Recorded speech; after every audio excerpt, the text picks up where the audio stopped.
کہا جاتا ہے کہ قیامت سے پہلے ایک وقت ایسا آئے گا جب پوری دنیا میں ہر جگہ کفر کا تسلط ہو اور تمام زمین فتنہ و فساد سے بھر جائے گی اور لوگ عیش و عشرت میں گم ہو جائیں گے۔ یہ وہ زمانہ ہوگا جب لوگوں کی عمریں گھٹ جائیں گی، لوگ ایک دوسرے سے گتھم گتھا ہو جائیں گے اور ایک دوسرے کے قتل و خون کے پیاسے ہوں گے۔ اس وقت پوری دنیا پر عیسائیوں کا غلبہ ہوگا، ساری زمین کفرستان ہو جائے گی، صرف مکہ و مدینہ میں مسلمان ہوں گے اور وہیں پر اسلام ہوگا۔ لہٰذا اس وقت تمام اللہ کے ولی اپنے علاقوں کو چھوڑ کر مکہ شریف اور مدینہ شریف پہنچ جائیں گے۔ یاد رہے رمضان کا مہینہ ہوگا، ابدال طواف خانہ کعبہ میں مصروف ہوں گے، حضرت امام مہدی بھی وہاں ہوں گے اور اس وقت آپ کی عمر 40 ایئرز ہوگی، 40 سال آپ کی عمر ہو چکی ہوگی۔ اولیاء انہیں پہچانیں گے، پھر تمام لوگ ان کے ہاتھ پر بیعت کریں گے اور وہاں سے یہ سب کو اپنے ساتھ لے کر ملک شام کی طرف چلے جائیں گے۔ امام مہدی کے آنے کا ذکر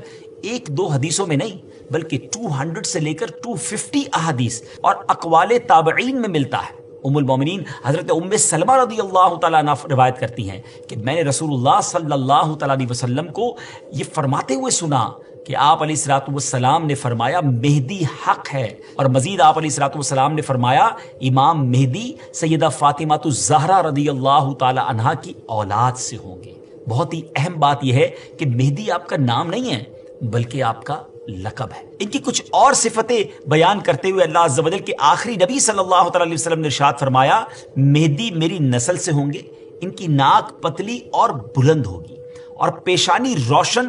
اور نورانی ہوگی اور ان کا رنگ جو ہے وہ عربیوں جیسا ہوگا، ان کے دائیں رخسار پر تل ہوگا اور آپ کی سیرت حضور علیہ الصلوۃ والسلام جیسی ہوگی۔ امام مہدی کے ظاہر ہونے سے پہلے دریائے فرات پہاڑ کی طرف سے پھٹ پڑے گا اور اس میں سے موجود سونا ظاہر ہونے لگے۔ ان کے آنے سے پہلے رمضان شریف کی پہلی تاریخ کو چاند گہن ہوگا اور اسی دن سیم ڈے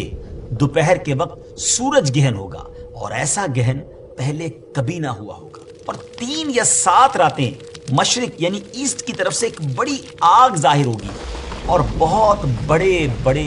زلزلے ارتھ کویک بھی آئیں گے۔ امام مہدی کے آنے سے پہلے قسطنطنیہ شہر، جی ہاں جس کو آج ہم استنبول کہتے ہیں، ایک بار پھر غیر مسلموں کے ہاتھ میں چلا جائے گا۔ تو جب مکہ پاک میں تمام لوگ امام مہدی کے ہاتھ پر بیعت کر لیں گے تو پھر وہ وقت آئے گا کہ ایک بار پھر قسطنطنیہ، ایک بار پھر استنبول جو ہے مسلمانوں کو مل جائے گا۔ اور ابھی یہ معاملہ چل ہی رہا ہوگا کہ اتنے میں شور مچ جائے گا، آواز آئے گی کہ دجال آ گیا، دجال آ گیا، اور پھر امام مہدی یہ سن کر سب لوگوں کو لے کر ملک شام چلے جائیں گے۔ لیکن جب وہ وہاں پہنچیں گے تو پتہ چلے گا کہ یہ آواز شیطان کی تھی اور اس نے جھوٹ بولا تھا۔ لیکن امام مہدی کے شام پہنچنے کے بعد واقعی پھر دجال نکل آئے گا اور پھر امام مہدی اپنے لشکر کو لے کر وہیں محصور ہو جائیں گے اور اتنے میں دجال پوری دنیا گھوم لے گا۔ رسول اللہ صلی اللہ علیہ وسلم نے فرمایا کہ دین کے کمزور ہو جانے کی حالت میں دجال نکلے گا، اور دجال سے متعلق تفصیلات بیان کرنے کے بعد آپ علیہ الصلوۃ والسلام نے فرمایا اس کے بعد عیسیٰ بن مریم علیہ الصلوۃ والسلام